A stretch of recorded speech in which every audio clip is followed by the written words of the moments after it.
बडा रालोचावा भन्ने गुरु उहाँ चाहिँ बज्र भैरवको चाहिँ सिद्ध गुरु हो।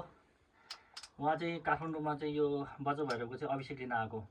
त्यो बेलामा चाहिँ हाम्रो नेवार गुरु भारो भन्ने एउटा नेवार गुरु हुनुहुन्छ सिद्ध, उहाँ चाहिँ बज्र भैरवको सिद्ध। अनि उहाँ चाहिँ सधैँ राति आएर यहाँ आएर चाहिँ बज्र भैरवको ध्यान गर्ने रहेछ। अनि त्यो रालोचावाले थाहा पाएर चाहिँ उहाँले बिन्ती गरेर मलाई सिकाऊ भनेर, उहाँले चाहिँ कहिले पनि सिकाएन छ क्या, योग्य छैन भनेर। अनि जहिले पनि राति चाहिँ उहाँ यहाँ आएर ध्यान गर्ने रहेछ।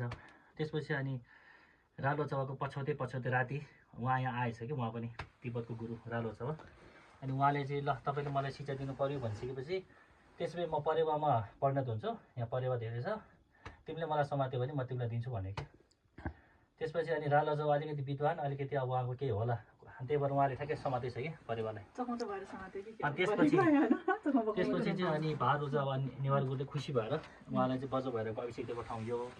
अनि यो बाहिर चाहिँ यो मञ्जुश्रीले ढाडा काटेको ठाउँ यो। उहाँले 4 दिशामा, यो पहिला काठमाडौँमा चाहिँ त्यो पोखरी हुँदा चाहिँ 4 दिशामा काटेको। एउटा यहाँ छ, एउटा चाहिँ बुङमती भन्दा माथि छ, एउटा चाहिँ माथि दुईवटा छैन, त्यो 2 ठाउँमा चाहिँ 4 ठाउँमा चाहिँ काटेको। एउटा ठाउँ चाहिँ यो त्यही काटेको जस्तो साइन देखिन्छ होइन। अनि यो काठमाडौँभित्रको नागहरू जान नमाने हो कि त्योहरू। अनि ककोटक नागहरू तिनीहरूलाई चाहिँ अनि उता त्यो टौडामा चाहिँ राखेको। त्यही भएर टौडामा चाहिँ एकदम स्पेसल त्यहाँ नागपूजाहरू गर्न जाँदा चाहिँ लाग्छ। त्यहाँको नाग एकदम दुःख दिइरहेको बेलामा त्यहाँ गएर नागपूजाहरू गऱ्यो भने चाहिँ त्यहाँ चाहिँ अलिक फाइदा छ है, त्यो कुरा हुन्। अनि यो चाहिँ मञ्जुश्रीको तीर्थस्थल। अनि यो हाम्रो बज्र भैरव चाहिँ अन्त तन्त्रको चाहिँ हाई क्लासको हेबज जस्तै बजैनीहरू जस्तै पर्छ। यो चाहिँ हाई क्लासको बज्र भैरव।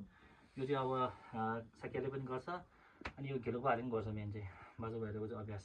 अब अनि यो उनीहरूसँग अभिषेक होला गर्छन् उनीहरूले, तर सिक्रेटली गर्छन् होला। बढी चाहिँ सकियाभित्र पनि मोर्पा अनि हाम्रो बज्र यो के भन्छ घेलुपाहरूले बढी गर्छन् है।